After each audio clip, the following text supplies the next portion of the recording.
साथियों, दाखिल खारिज पर आपत्ति कैसे लगाएं? किसी भी ज़मीन का दाखिल खारिज आप कैसे रुकवा सकते हैं? अगर हो गया है तो उसके लिए रेस्टोरेशन का भी प्रोविज़न किया गया है। देखिए, सबसे पहले मैं कुछ पॉइंट पर बात करूंगा। ये आपको एप्लीकेशन बिलर हो रखा है। अभी आप जो मैं चीज़ों पे बोल रहा हूँ उस पर ध्यान दीजिए। लास्ट में जो है थोड़ी आगे चल के जो है इसका पूरा मैं आपको समझाऊंगा। ठीक है, ये बिलर नहीं होगा, बिल्कुल स्पष्ट होगा आपके सामने। ठीक है, तो मैं किन किन पॉइंटों पर बात करूंगा, क्या क्या सीखने को मिलेगा वो आप जान लीजिए। जैसे दाखिल खारिज आपत्ति आप किन कंडीशंस में लगा सकते हैं। दूसरा, दाखिल खारिज आपत्ति कैसे लिखें। तीसरा, आपत्ति एप्लीकेशन कहाँ पर पेश की जाएगी। ठीक है, पेशकार वगैरह की वो प्रोसेस क्या है। और विस्तृत आपत्ति आपको कब देना है।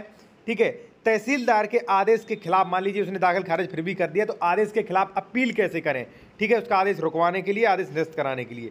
और दाखिल खारिज रुकवाने के लिए कुछ महत्वपूर्ण आदेश भी हम आपको बताएंगे साथियों। ठीक है, चलिए वीडियो शुरू करते हैं। सबसे जरूरी, और अगर आप इस संबंध में किसी भी मैटर में बेहतर कानूनी सलाह, लीगल एडवाइस लेना चाहते हैं तो ले सकते हैं। कॉन्टैक्ट नंबर हमारा वीडियो की डिस्क्रिप्शन में मिल जाएगा। या कोई डॉक्यूमेंट्स वगैरह चेक करवाना चाहते हैं, जमीन खरीद रहे हैं या मान लीजिए खरीद चुके, ठीक है, तो वो आप करवा सकते हैं। ठीक है, अब साथियों आते हैं अपने फर्स्ट पॉइंट पे कि दाखिल खारिज पर आपत्ति कैसे लगा सकते हैं। फिर सेकंड पॉइंट, आपत्ति कैसे लिखें, उसमें आपको एप्लीकेशन पूरा विधिवत अच्छे तरीके से मिलेगा, विलर नहीं होगा।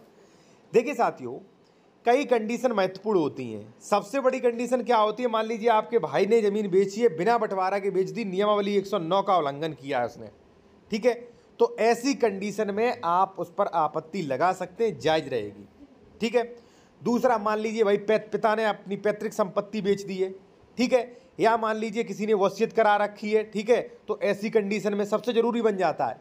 और सीधी बात यह है, जब भी आपको लगता है कि कोई भी वसीयत, कोई भी दान पत्र, कोई भी सेल डीड गलत हुई है, इससे हमारा नुकसान हो गया है, ये जो दाखिल खारिज होगा इससे हमारा नुकसान हो सकता है, किसी भी प्रकार का आपका उससे हित जो है इफेक्ट होता है, ठीक है, तो वहां पे आप आपत्ति लगाने के लिए स्वतंत्र हैं। ठीक है, अब आपको समझ में आ गया कि भाई आपत्ति आपको कब लगानी है। ठीक है, अब बात करेंगे सेकंड पॉइंट पर कि दाखिल खारिज आपत्ति कैसे लिखें। देखिए, मैं आपको बता दूं कि प्रथम आपत्ति आप ही लगा सकते हैं, बहुत शॉर्ट में मैंने दी गई है, डिस्प्ले पे देखिए अब आप।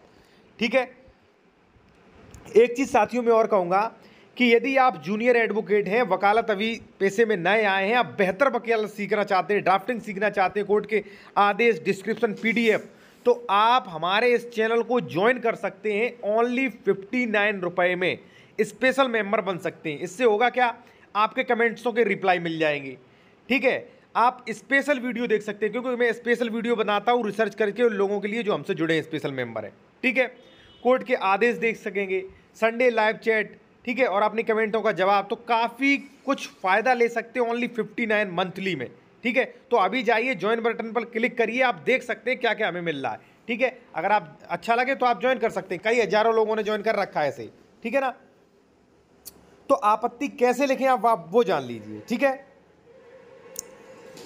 देखिए साथियों, सबसे पहले क्या लिखवाना है आपको, करना है न्यायालय श्रीमान तहसीलदार महोदय। देखिए, जो भी मान लीजिए आपका तहसीलदार है, क्योंकि देखिए जो भी पत्रावली होती है वो तहसीलदार के ही यहाँ जाती है, फिर तहसीलदार ट्रांसफर करते हैं, नायब तहसीलदार यहाँ आके करेंगे कि न्यायिक तहसीलदार सुनेगा, कौन सुनेगा। आप जाइए भाई पेशकार से पूछिए कि साहब तारीख पड़ी होगी, फलाना तारीख को बेनामा हुआ है, या मान लीजिए बेनामा हुआ कि नहीं, मेरे द्वारा आप चेक करवा सकते हैं, क्योंकि सब कुछ ऑनलाइन है। ठीक है, कॉन्टैक्ट नंबर वीडियो के डिस्क्रिप्शन मिल जाएगा। आपने देख लिया बेनामा हुआ, आप वादी प्रतिवादी, जो क्रेता विक्रेता होते हैं उसी के नाम से वादी प्रतिवादी होता है, उसके नाम से तुरंत फाइल मिल जाएगी उसी तहसील में। तुरंत पेशकार को आप 50 रुपये दें, क्योंकि देखिए पेशकार 20 या 50 रुपये लेने बिना सुनता नहीं है। ठीक है ना, बता देगा आपको। ठीक है, कि हाँ दाखिल खारिज के लिए आवेदन आया है। ठीक है, अब आपको एप्लीकेशन सादा लेना है। देखिए, वकील पहली बार में ना करना चाहे तो कोई दिक्कत नहीं, पेशकार लगा लेगा। अब यहाँ पे लिखिए न्यायालय श्रीमान तहसीलदार महोदय, जो भी आपकी तहसील हो वो, और जो भी आपका जिला हो वो। ठीक है, नंबर मुकदमा अभी मिला नहीं है, वर्ष आप अपना डाल सकते हैं। अब वादी प्रतिवादी का यहाँ पे नाम डाल लीजिए, वादी बनाम प्रतिवादी। ठीक है, धारा 34, अगर आप उत्तर प्रदेश से हैं तो धारा 34 होती है इसमें दाखिल खारिज के लिए, यूपीआरसी 2006। ठीक है, जो भी आपका ग्राम यानी कि मौजा जो हो वो आप डाल सकते हैं। ठीक है, मौजा यहाँ पे डाल दीजिए। अब प्रार्थना पत्र वास्ते आपत्ति दाखिल खारिज हेतु यहाँ पे लिख दीजिए स्पष्ट। एक चीज मैं आपको बता दूं, ये तो कुछ भी ड्राफ्टिंग नहीं है, बहुत बेहतर ड्राफ्टिंग जो है वो स्पेशल प्रीमियम वीडियो में मिलता है। तो आप अभी जाइए ज्वाइन कर लीजिए ओनली 59 रुपए में। ठीक है ना, कुछ नहीं 59 रुपए होता है, बेहतर आपको चीजें देखने के लिए मिलेंगी। अब यहाँ पे क्या लिखें, महोदय निवेदन है कि वाद उक्त में प्रार्थी हितबद्ध पक्षकार है। आपको ज्यादा कुछ नहीं लिखना। उक्त वाद में, उक्त वाद किस वाद में, ये वादी बनाम प्रतिवादी लिखा उसी में तुरंत पता चल जाएगा, ठीक है ना, दिनांक वगैरह से। प्रार्थी को बैनामा पर आपत्ति है और उक्त पत्रावली पर आपत्ति करना चाहता है। अब देखिए सबसे बड़ा बढ़िया मैंने क्या बताया, शॉर्ट दीजिए, पहले आपत्ति के लिए अवसर मांगिए, तो इसमें लग जाएंगे कम से कम 1-2 महीने, ठीक है। फिर आपत्ति का अवसर मिलेगा, फिर विस्तृत आपत्ति में लगा लोगे आप समय, ठीक है ना। तो शॉर्ट आपत्ति आप भी देख सकते हो, ठीक है ना। आपत्ति करना चाहता है। अतः श्रीमान जी से निवेदन है कि वाद उक्त में प्रार्थी को न्याय हित में आपत्ति करने का अवसर प्रदान किया जाए, नामांतरण यानी कि दाखिल खारिज तब तक ना किया जाए। अतः श्रीमान जी की अति कृपा होगी। प्रार्थी यानी कि जो भी हो अपना नाम डाल दो, अपने पिता का नाम डाल दो, निवास स्थान डाल दो, हस्ताक्षर कर दो, और भाई पेशकार से कहो कि भाई ये आप अपनी उसी फाइल में लगा दीजिए, ठीक है। पेशकार फाइल में लगाया जाएगा, डेट बता दिया जाएगा। अब आपको करना क्या है, ये तो पैसे बच गए आपके 1000-1500 वकील के बच जाएंगे, ठीक है। आसानी से कोई ज़्यादा नहीं होता, बच जाएंगे। फिर आप क्या करें, ये आपत्ति लिख के, जैसे मान लीजिए उसने बताई 20 तारीख है, तो लगभग 16-17 तारीख को आए, वकील साहब को सूचित करें, वकील साहब ऐसे ऐसे केस लड़ना है, आज तारीख 4 दिन बाद तारीख है, ठीक है। वकालतनामा भर के वकील साहब को उस फाइल में लगवा दें आप, ठीक है।